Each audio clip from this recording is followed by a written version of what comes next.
Scheduled meeting of the Norman Public Schools Board of Education. Ms. Eidson, will you please call the roll? Mr. O'Hara? Here. Dr. Snell? Yes. Ms. Nashert? Yes. Mr. Weiss? Here. Ms. Sexton? All right, will you please stand and join me in the Pledge of Allegiance?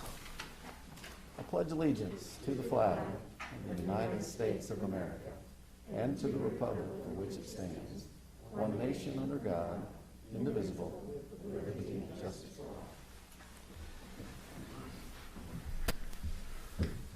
Dr. Beck, will you come forward and give us some awards presentations, please? Thank you. Happy to do so. Good evening, Mr. President, members of the board, Dr. Migliorino. We are excited this evening to recognize some amazing students and a remarkable teacher as well. Firstly, over 1.5 million juniors in about 21,000 high schools entered the 2021 National Merit Scholarship Program by taking the 2019 preliminary SAT test, which serves as the initial screen of program entrance. The nationwide pool of semifinalists, representing less than 1% of U.S. high school seniors, includes the highest scoring entrants in each state. The number of semifinalists in a state is proportional to the state's percentage of the national total of graduating seniors. From the approximate 16,000 semifinalists, about 15,000 are expected to advance to the finalist level, and in February they will be notified of this designation. Norman Public Schools is proud to recognize 14 amazing students this year as National Merit semifinalists, again, marking them in the top 1% of students nationwide. It's a district total that ranks third among all Oklahoma school districts. So with that, we would always love to have the students here in our current setting. We won't be doing that, but we will still be recognizing these amazing kids now, beginning with Norman High School, Isaac Atkins, Eliana Simon, Nathan Worth, Brian Yang, and Samuel Zen. For Norman North High School, Sage Abbott, Reed Bodenhammer, Eliza Doyle, Shoab Jamil, Daniel Jensen, Zoe Kelly, Nicholas Papavasilio, Logan Peltier, and Rayon Sadiq. Congratulations to these amazing students.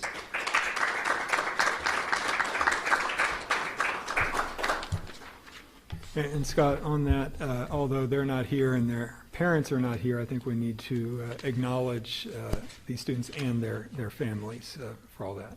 Absolutely, acknowledging the parents as well. And in addition, it's always a good time of the year. You know, it's an exciting recognition because that's work. Obviously, it's parents. Obviously, it's an incredible amount of work by those students who have engaged so deeply in their studies over the course of their career. We also feel like it's a really cool progression for those students from early childhood all the way through high school, and the work of those amazing teachers working alongside to really cultivate that amazing talent. So thanks to all of them. And next, we would like to recognize Ms. Tori Sims, Norman High School art teacher. The Oklahoma Art Education Association has selected NHS art teacher Tori Sims as the Oklahoma Secondary Art Educator of the Year. She's been an active member of the association, serving 2 terms as Young Talent in Oklahoma co-chair, providing high school art students the opportunity to be recognized for artistic achievement at the state level, and she is also a veteran art educator. Tari is a professional in every sense of the term. She's highly skilled in both her content area and in her pedagogy. In other words, she knows art and she really knows how to teach. Tari pushes her students to develop understanding of the fundamentals of their craft and also allows them to let their creativity loose. Congratulations to Tari Sims, Oklahoma Secondary Art Educator of the Year, a truly worthy recipient of this prestigious award and reflective of the rich tradition and continued excellence of the fine arts in Norman Public Schools. Congratulations to Tari.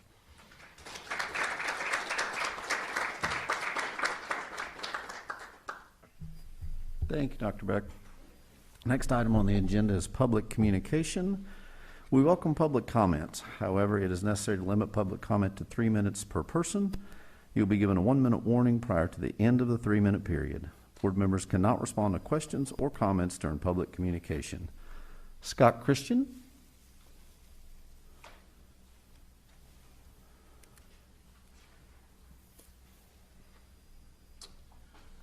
Thank you. Good evening, Mr. President, Nick, school board. First of all, I wanted to bring up how awesome was it to see Norman High and Norman North playing football on Friday with everybody there, the activity, community coming together, and it was just really exciting to see. And that was part of the new business that I wanted to talk about, in addition to some other new stuff that has come out since Friday after the agenda was posted. I was looking at COVID cases, because that is obviously very prevalent, and looking at that, 2 weeks prior, COVID hospitalizations was at 75. And we keep hearing, clamoring, oh my gosh, there's a rise in cases. But at least according to the OSDH website that I pulled the information of as of Friday, there was only an increase of 3 admissions of COVID hospitalizations, with 4 under surveillance. So we're talking about 7 out of a course of thousands of cases. And I really hope that you guys continue to filter, and I know you guys do a wonderful job, especially in the environment and things that you hear, and the pressure that you get to continue to maybe potentially go back to remote, or at least consider that. I just really want to encourage you and know that I'm here to support in-class instruction, and obviously everybody has the opportunity to do remote if they have that option, or they can just be virtual altogether. And to hopefully not, as local surrounding communities might be going back virtual, like Oklahoma City and then Enid. I really hope you guys stay strong in thinking about kids and making sure that they're there first, because obviously I wrote some notes here, and I'll finish up.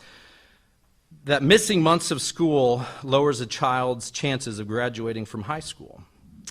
Lower educational attainment in turn is well established to lower life expectancy, because people with less education are more likely to smoke, more likely to drink heavily, more likely to suffer from heart disease, and more likely to perform hazardous work or potentially be sexually abused. When you frame it in terms of school versus lives, it becomes a no-brainer, I would think. And everybody will say, well, Scott, we can't send kids to school if it's going to cost lives. But I will challenge you. In fact, not sending kids to school also costs lives. So I want you guys to know that I support you and continue to have in-class instruction as an option. Thank you. Thank you. Mike Charbonneau?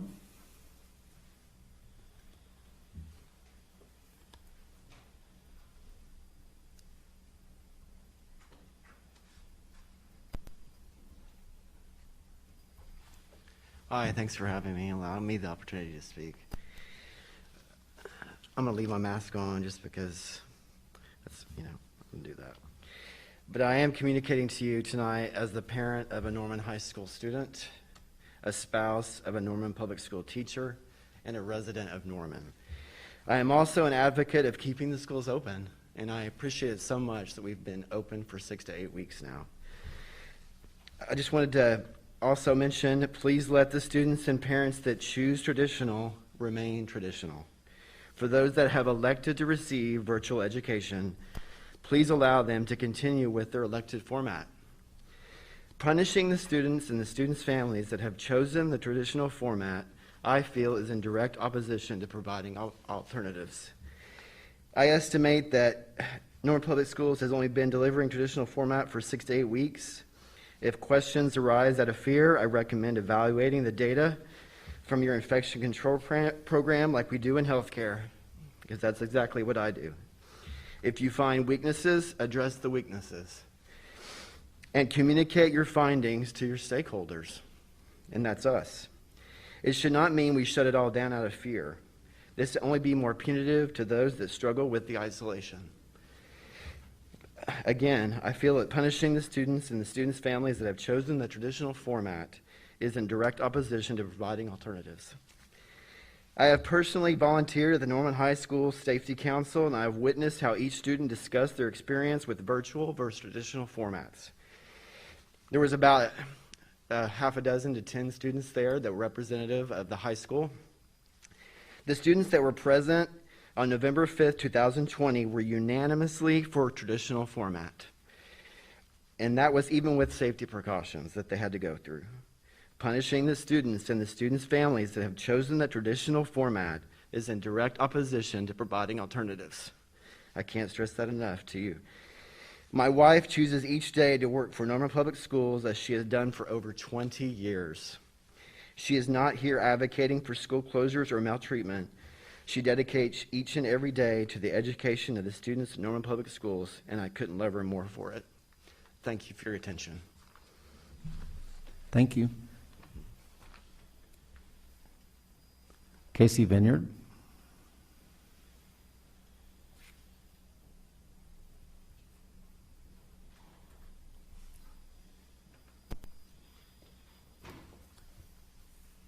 Good evening. Thank you for your time. My name is Casey Vineyard, and I am the proud mother of a 2019 Norman North graduate, and I currently have an 8th grader at Whittier Middle School. I first want to thank Superintendent Miliarino and the board and the rest of the administration team for your hard work and these hard decisions that you have had to make. You all certainly have my vote of confidence. I also want to thank you for giving families a choice when deciding how to educate their student. And I am thankful that I get to have my choice for my student. My son is enrolled in in-person option. He has had a great experience at Whittier since returning to the classroom. Even with all of the changes implemented this year, he still loves going to school. I applaud Whittier for following and enforcing the safety precautions necessary to keep students, teachers, and school staff safe. I came tonight to present you over 800 signatures which have been collected. Parents, Norman Public School parents, grandparents, teachers, staff members, former teachers and former staff members, and community members. They represent a strong support for an in-person school option. We trust that Norman Public Schools will continue to make decisions that keep our students safe. Thank you all once again for your commitment to our community and our students. Thank you. Carolina Cunningham.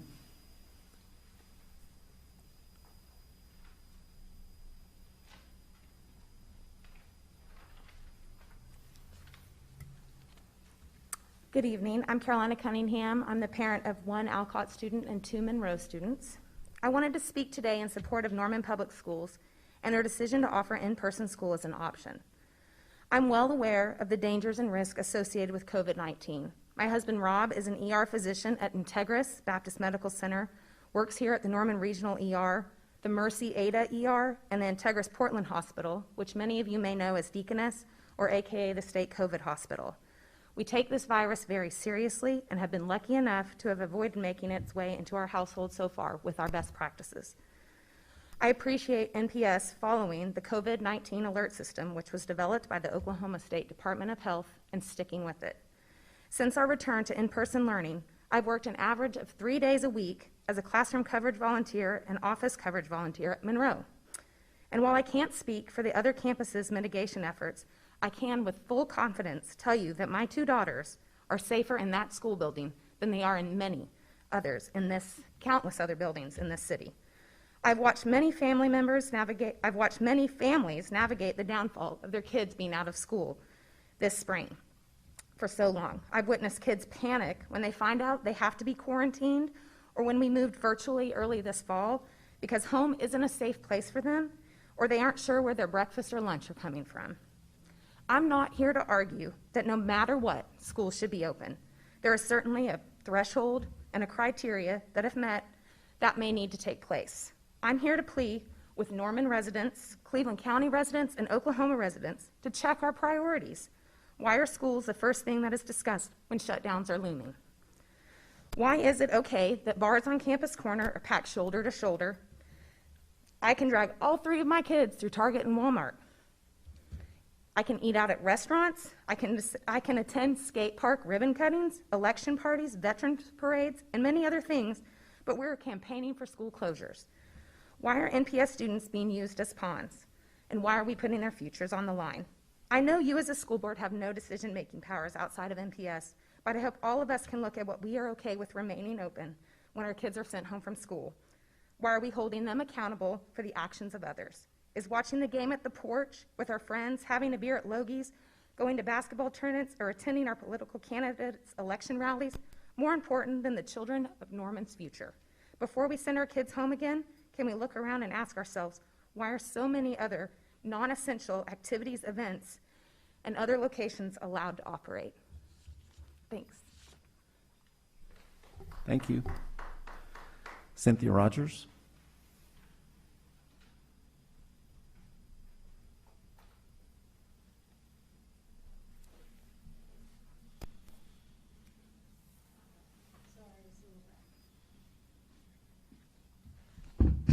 Hi, Cynthia Rogers. I have 2 seniors at Norman High, and I'm a professor at OU.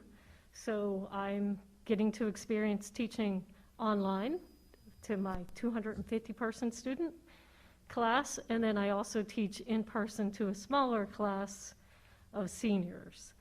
So I have experience, at least with what OU is doing in terms of COVID safety. And I will say I'm super comfortable teaching in the environment that I have for me at OU, but I have 5 students that show up in person, the others Zoom. My students choose what they want to do. Every single one of my students can interact with each other while we're in class. It's not great. I'd rather them all be there in person, but some of them have health concerns. And it works because they have a choice. I'm protected and they're protected. There's also 30 minutes in between classes so that the air can settle. We all wear our masks. People aren't running around like little kids would do. And these are high-risk people because all of my students tell me either their roommates or their friends or somebody has COVID. COVID is in our community, and we can't keep it out of the schools because the kids are in our community. And I will say that I'm the first person. I want the schools to be open. My kids want to be at school in person, but they cannot. One of them has some health issues, and the other one has just anxiety about health issues of her sister. It's not an option. So this idea that we're punishing kids, my kids are being punished because they have to have subpar, in some of their classes, education because they can't go to the school because it's not safe enough for them. So I really hope we can get away from this punishing. We're not punishing anybody. What we're trying to do is establish a safe environment so that learning can happen in person. And I think we have ways to go at the schools. I don't know about the elementary schools. I know a little bit about what was happening at Lincoln. But I will tell you, you can't just look at the nominal numbers. 5 kids or 6 kids at the size of that school is an outbreak. That's something to worry about. And I also say that I think we need to have the conversations, these town halls that we're avoiding. And most importantly, we need the information. If we're going to, I agree with the gentleman that was here who was saying we need to provide the data. We need to up our game in contact tracing. You can't just ask a teacher, what kid were you around 3 days ago? That's not the way to do this. And if we want to keep school available for the kids that need to be there and the kids that want to be there, then we have to up our game, and we have to up our transparency, and we have to provide the data. We need to know if there's an outbreak or not. So I'm encouraging you to be more transparent and get the data out there so anybody can make their own assessment of what they're comfortable with or not. Thank you. That's the end of public comment. Next item on the agenda is our consent agenda. I move we accept the consent docket, items 5A through 5Q as presented. Ms. Heidson, will you please call the roll? Mr. O'Hara? Yes. Dr. Snell? Yes. Ms. Nashert? Yes. Mr. Weiss? Yes. Ms. Sexton? Yes. Dr. Migliorino. Well, the only additional agenda item on here this evening is for the board to take action on the meetings for the next calendar year, which was presented to you at the last board meeting for your review. Tonight, I would ask that you take action. I move we accept the schedule of the Board of Education meetings for the calendar year 2021 as presented earlier. Second. Will you Mr. please call the O'Hara? roll? Yes. Dr. Snell? Yes. Ms. Nashert? Yes. Mr. Weiss? Yes. Ms. Sexton? Is there any new business? No new business. All right, administrative staff reports. Yeah, first, I want to take a moment to introduce our clerk of the board this evening. Miss Jill Edson is also my assistant. She is up here taking her turn with the board, so appreciate you spending the evening with us. So thank you very much. I do want to also acknowledge, I think Mr. Rieger is back there holding up the back wall for us. Do you have someone here, a group here? Thank you. I think I have 5 or 6 students here tonight. Some of them may be watching. Yep. We're here as public affairs employee students from OU's Field of College. Yep, kind of your annual visit.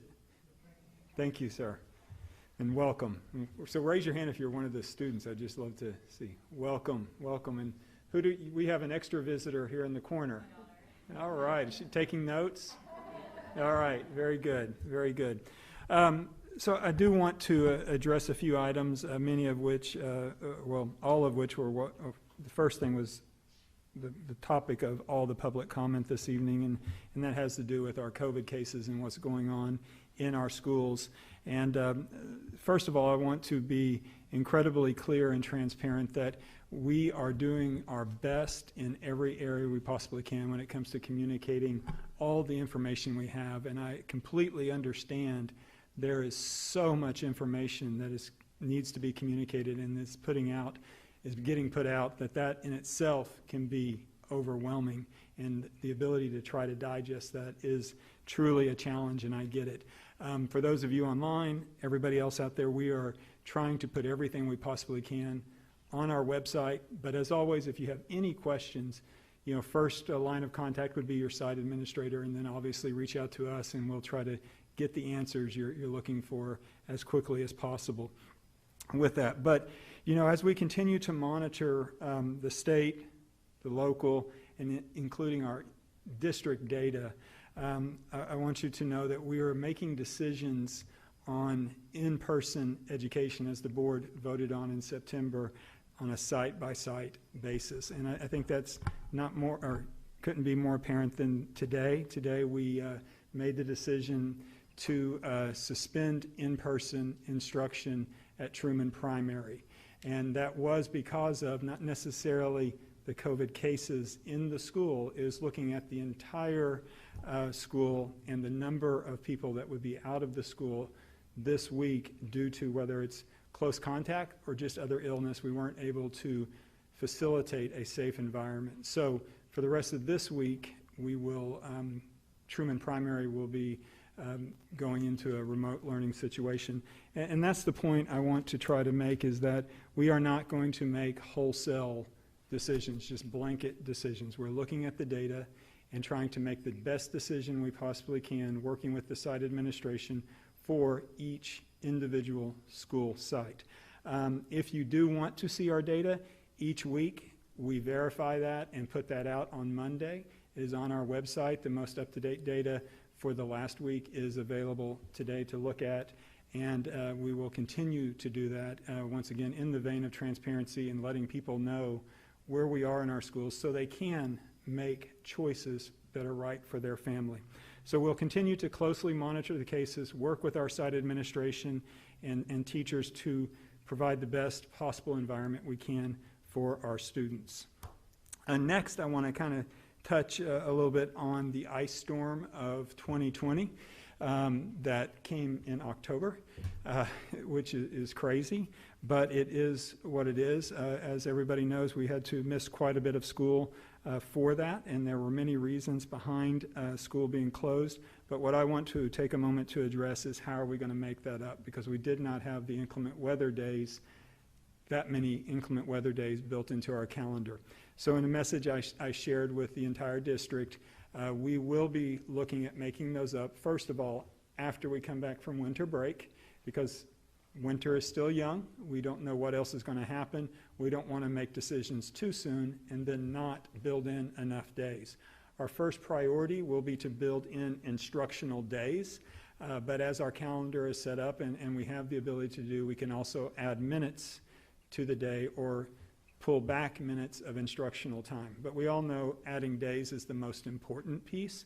Students need days, not a minute here or there, just to get the total amount of time that we're supposed to have. So information will be coming out about that probably the first of the year once we get through December, come back in January, and we will put out our plan for the rest of the year, how we're going to make that up. So just wanted to address that. Hopefully we can get it out sooner, but really just trying to wait and see what else Mother Nature has in store for us for this year.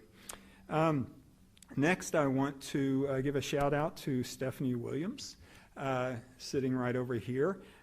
As you know, she's new in her position, and she did our first district-wide diversity education training. And so proud of you, so proud of the direction you are taking us in this district when it comes to diversity education.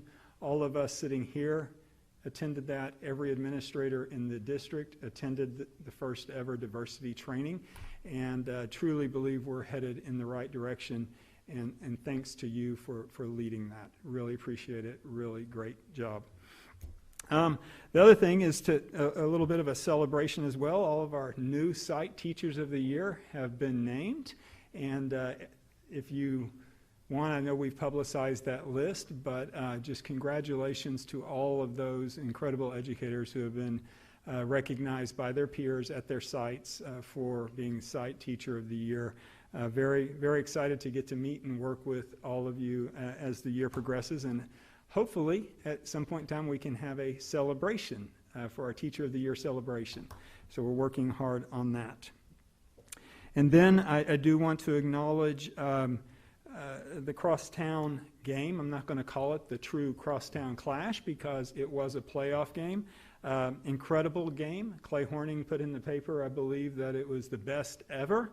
I think every year it's the best ever, but it was a really, really good game. The sad thing is there had to be a winner and a loser.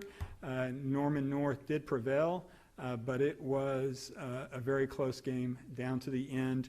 And it was a playoff game, which was the cool thing. It assured that a Norman public school team was going to make it to the second round of the playoffs. And they will be headed, Norman North will be headed to Jinx this Friday.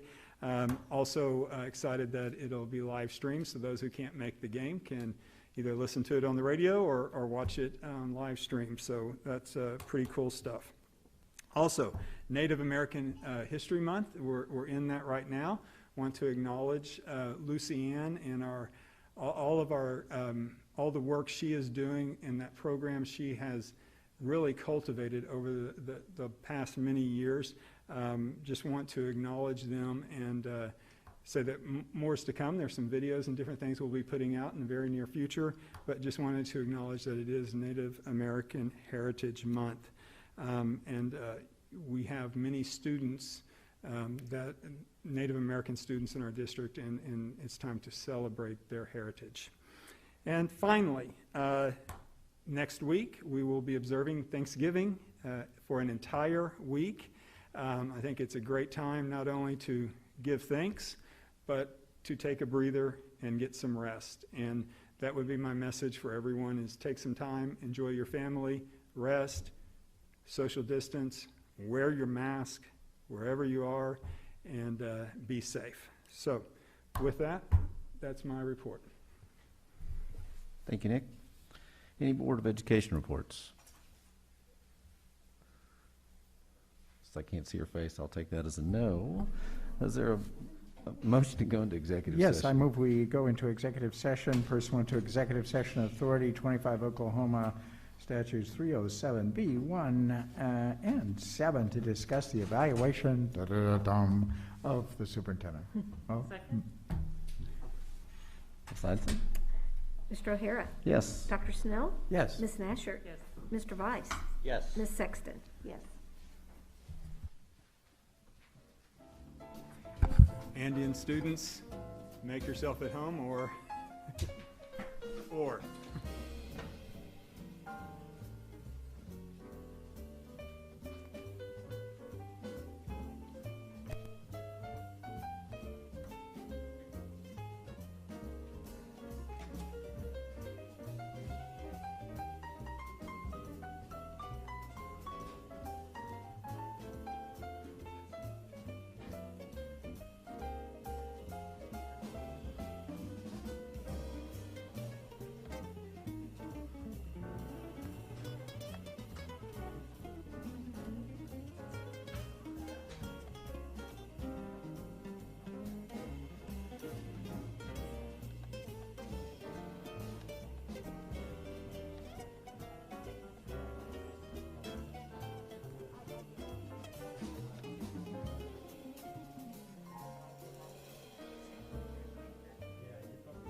Motion to return to open session? I so move. Besides. Mr. O'Hara? Yes. Dr. Snell? Yes. Ms. Nashert? Mr. Weiss? Yes. Ms. Sexton? Yes. The board convened in an executive session to discuss the evaluation of the superintendent pursuant to Executive Session Authority 25 Oklahoma Statute 307B1 and 7. The board was joined in executive session by Superintendent Dr. Nick Majorino. No other matters were discussed and no votes were taken while in this closed session. This concludes the minutes of the executive session. I Motion move we adjourn. Tyson? Mr. O'Hara? Yes. Dr. Snell? Yes. Ms. Nashert? Yes. Mr. Weiss? Ms. Sexton?